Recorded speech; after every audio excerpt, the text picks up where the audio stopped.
नमस्कार दोस्तों, एक बार फिर से हम आपका स्वागत करते हैं आपके अपने चैनल में। तो आज दिन हो चुका है 13 मई का और टाइम हो चला है आज के मुख्य समाचार जानने का। दोस्तों, आज का वीडियो बहुत अहम होने वाला है। लॉकडाउन के चलते पीएम मोदी ने काफी बड़े ऐलान किए हैं। वीडियो में जानेंगे कि किस किस चीज में छूट दी जा रही है। इसके अलावा इस वीडियो में आपको पूरे देश के मानसून के हालचाल से लेकर देश में घटित हुई सभी घटनाओं की जानकारी मिलने वाली है। दूसरी ओर कोरोना महामारी के लेटेस्ट अपडेट भी आ गए हैं और मोदी सरकार की तरफ से नए ऐलान हुए हैं जो आपके लिए बेहद फायदेमंद हो सकते हैं। तो चलिए बिना देरी किए आज दिन भर की खबरों से आपको अवगत कराते हैं। सबसे पहले बात कर लेते हैं भारत में कोरोना वायरस अपडेट पर। तो 73,000 से ज्यादा लोग इस वायरस से संक्रमित हो चुके हैं, जिसमें 23,500 से ज्यादा मरीज ठीक हो चुके हैं और लोगों की मौत के आंकड़े ने 2350 को पार कर लिया है और ये गिनती हर घंटे हर मिनट बढ़ती जा रही है। साथ ही एक नजर डाल लेते हैं दुनिया भर के कोरोना वायरस अपडेट पर। तो बता दें, दुनिया में कोरोना के मरीजों की संख्या 43 लाख को पार कर गई है, जिसमें 15,50,000 से ज्यादा लोग ठीक हो चुके हैं और लोगों की मौत का आंकड़ा 2,89,000 को पार कर गया है। आज की सबसे बड़ी खबर आ रही है लॉकडाउन को लेकर। लॉकडाउन 4.0 को लेकर पीएम नरेंद्र मोदी ने लगाए जा रहे कयास को साफ कर दिया है। दरअसल बीते दिन 8 बजे पीएम मोदी ने देश को संबोधित किया, जिसमें पीएम मोदी ने देश की अर्थव्यवस्था को लेकर खास जोर दिया। देश में चल रहे कोरोना संकट के बीच पीएम मोदी ने राज्यों को अपने अनुसार राज्यों को ढील देने के निर्देश दिए हैं। नरेंद्र मोदी ने जन से जग का नारा देते हुए आर्थिक गतिविधियों को शुरू कराने पर जोर दिया। उन्होंने राज्यों से संक्रमण गाँवों तक न पहुँचने देने की रणनीति बनाने का आग्रह भी किया है।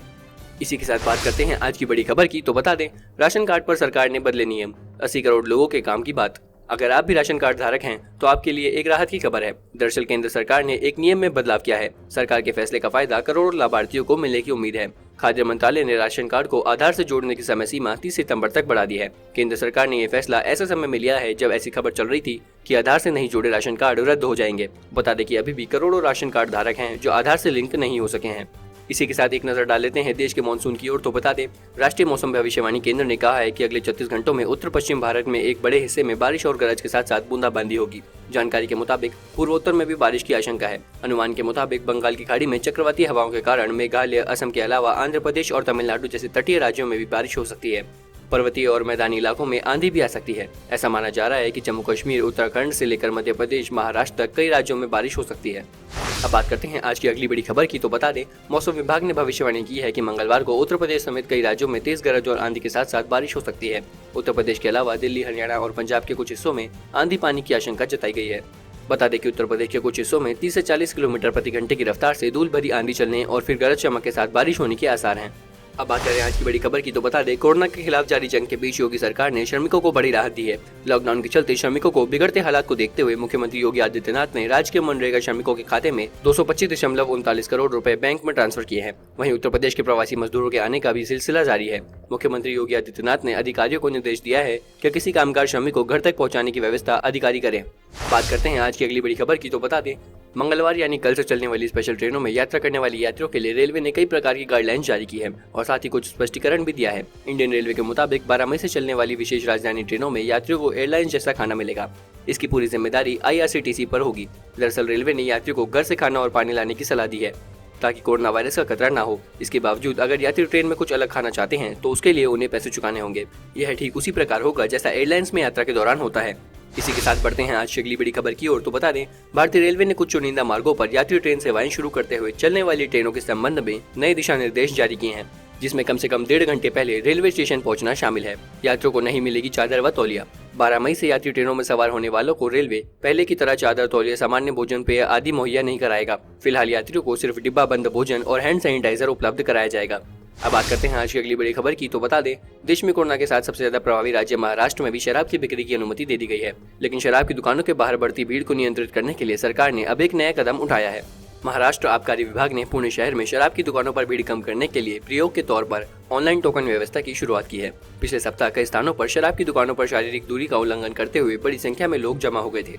इसी के साथ बढ़ते हैं आज की अगली बड़ी खबर की ओर। तो बता दें, एक तरफ कोरोना तो एक तरफ चीन। कुछ ऐसा है जब चीनी सेना के हेलीकॉप्टर भारत की वास्तविक नियंत्रण रेखा के बहुत करीब से उड़ान भर रहे थे। उनके विमानों की गतिविधि का पता चलने के बाद भारतीय वायुसेना के लड़ाकू विमान ने क्षेत्र में गश्त लगाई। सरकारी सूत्रों ने बताया है कि चीनी हेलीकॉप्टर वास्तविक नियंत्रण रेखा को पार करके भारतीय क्षेत्र में नहीं आए। इसी के साथ बढ़ते हैं आज की अगली बड़ी खबर की ओर। तो बता दें, तेलंगाना के मुख्यमंत्री के चंद्रशेखर राव ने प्रधानमंत्री नरेंद्र मोदी को अवगत कराया कि जुलाई अगस्त तक हैदराबाद में कोविड-19 की वैक्सीन तैयार हो सकती है। उन्होंने सोमवार को पीएम के साथ वीडियो कॉन्फ्रेंसिंग के जरिए हुई बातचीत में इस बात की जानकारी दी। राव ने प्रधानमंत्री से कहा, कोरोना वायरस के लिए वैक्सीन तैयार करने का प्रयास किया जा रहा है। एक संभावना है कि वैक्सीन हमारे देश में ही तैयार हो जाएगी। हैदराबाद में कंपनियां इसके लिए काफी मेहनत कर रही हैं।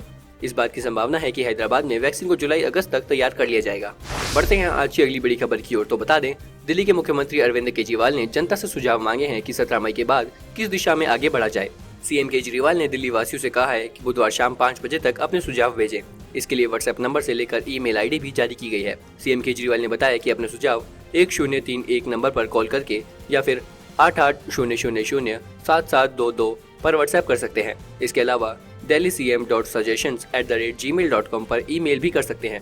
इसी के साथ बढ़ते हैं आज की अगली बड़ी खबर की ओर। तो बता दें, देश के पूर्व प्रधानमंत्री और वरिष्ठ कांग्रेस नेता डॉक्टर मनमोहन सिंह को इलाज के बाद दिल्ली के एम्स अखिल भारतीय आयुर्वेदिक संस्थान से डिस्चार्ज कर दिया गया है। मनमोहन सिंह को डॉक्टरों की सलाह पर एम्स से डिस्चार्ज कर दिया गया है। बुखार और सीने में बेचैनी के कारण 87 साल के पूर्व प्रधानमंत्री को रविवार शाम 8:45 पर अस्पताल में भर्ती कराया गया था। इसी के साथ एक नजर डालें आज की अगली बड़ी खबर की ओर। तो बता दें, लॉकडाउन का तीसरा चरण 17 मई को खत्म होने वाला है। इसी बीच सरकार ने जोन के आधार पर रियायतें देनी शुरू कर दी है। इसके तहत रेलवे ने नई दिल्ली से 15 शहरों के बीच ट्रेन चलाने का फैसला किया है। इस बीच संकेत मिला है कि 18 मई से दिल्ली मेट्रो की सेवाएं शुरू हो सकती हैं। मेट्रो स्टेशन साफ सफाई का काम देखा जा रहा है। अब बात करते हैं आज की अगली बड़ी खबर की। तो बता दें, केंद्रीय एमएसएमई मंत्री नितिन गडकरी ने उद्योग जगत के लिए आर्थिक राहत पैकेज अगले 2-3 दिनों में घोषित हो जाने की उम्मीद जताई है।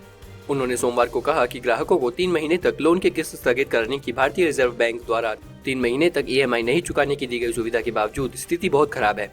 सड़क परिवहन एवं राजमार्ग मंत्रालय की भी जिम्मेदारी संभालने वाले गडकरी का कहना था कि सरकार उद्योग जगत के साथ खड़ी है, लेकिन उद्योग जगत को भी समझना होगा कि सरकार की भी अपनी सीमाएं हैं। इसी के साथ बढ़ते हैं आज की अगली बड़ी खबर की ओर, जो आ रही है अमेरिका से। तो बता दें, अमेरिका में कोरोना से मौत का आंकड़ा 80,000 को पार कर चुका है। अब तक यहाँ 13 लाख से ज्यादा केस सामने आ चुके हैं। जॉन हॉपकिंस यूनिवर्सिटी के मुताबिक पिछले 24 घंटों में 776 लोगों की मौत हो चुकी है। अब तक देश में 80,562 लोगों की कोरोना की चपेट में आकर मौत हो चुकी है। वहीं देश में कुल केस की संख्या 13,29,000 है।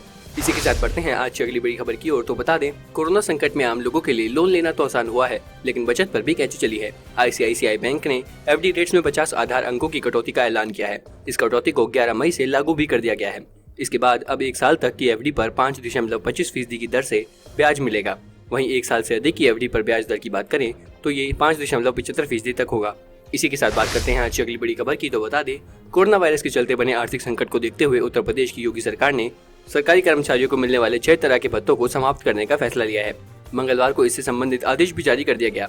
सरकार के इस फैसले से राज्य के 16 लाख कर्मचारियों को झटका लगा है। सरकार ने आदेश जारी कर नगर प्रतिकार, सचिवालय भत्ता, PWD के कर्मचारियों को मिलने वाले भत्ते, अवर अभियंताओं को मिलने वाले भत्तों को हमेशा के लिए समाप्त कर दिया है। सरकार के इस फैसले से राज्य के कर्मचारियों में असंतोष का माहौल है। अब बढ़ते हैं आज की अगली बड़ी खबर की ओर। तो बता दें, कोरोना वायरस को लेकर केंद्रीय स्वास्थ्य मंत्री डॉक्टर हर्षवर्धन ने कहा है कि हमारा रिकवरी रेट हर दिन बेहतर हो रहा है। आज 31.70% है। उन्होंने कहा कि कोविड-19 के खिलाफ लड़ाई में हमारे यहाँ मृत्यु दर दुनिया में सबसे कम है। आज मृत्यु दर लगभग 3.2% है। कई राज्यों में यह इससे भी कम है। वैश्विक मृत्यु दर लगभग 7 से 7.5% है। स्वास्थ्य मंत्री डॉक्टर हर्षवर्धन ने मंगलवार को जम्मू कश्मीर के अलग अलग जिलों में सीनियर अधिकारियों के साथ वीडियो कॉन्फ्रेंसिंग के जरिए चर्चा की। इस दौरान ही उन्होंने ये बात कही। इसी के साथ बढ़ते हैं आज की अगली बड़ी खबर की ओर। तो बता दें, कोरोना के कारण अर्थव्यवस्था बेपटरी होती जा रही है। राज्यों की ओर से लगातार राहत पैकेज की मांग की जा रही है। ऐसे में PM मोदी ने ऐलान किए हैं, जिन राज्यों में हालत काबू में है वहां आर्थिक गतिविधियां बढ़ाई जाएंगी और लॉकडाउन के बावजूद बड़ी राहत दी जाएगी। लॉकडाउन के 3 चरणों में सबसे ज्यादा मुसीबत में उन्हीं को देखा गया है। उन्हीं को ध्यान में रखते हुए PM मोदी ने उनको घर पर पहुंचाने और कामगार को लेकर सुविधा करने को कहा है। इसी के साथ बढ़ते हैं आज की अगली बड़ी खबर की ओर। तो बता दें, भारतीय स्टेट बैंक SBI ने फिक्स डिपॉजिटिंग पर मिलने वाले ब्याज दर में कटौती की है। बैंक ने 3 साल तक के लिए FD के लिए ब्याज दरों में 0.20% की कटौती की है, जबकि इससे 3 से 10 साल की अवधि के लिए ब्याज दरों में कोई परिवर्तन नहीं किया गया है। फिक्स डिपॉजिट की नई दरें आज से लागू हो जाएंगी। इसी के साथ बढ़ते हैं आज की अगली बड़ी खबर की ओर। तो बता दें, दिग्गज टेलीकॉम कंपनी रिलायंस जियो ने अपने ग्राहकों को फायदा पहुंचाने के लिए खास ऑफर पेश किया है। इस ऑफर का नाम ग्रेस प्लान है।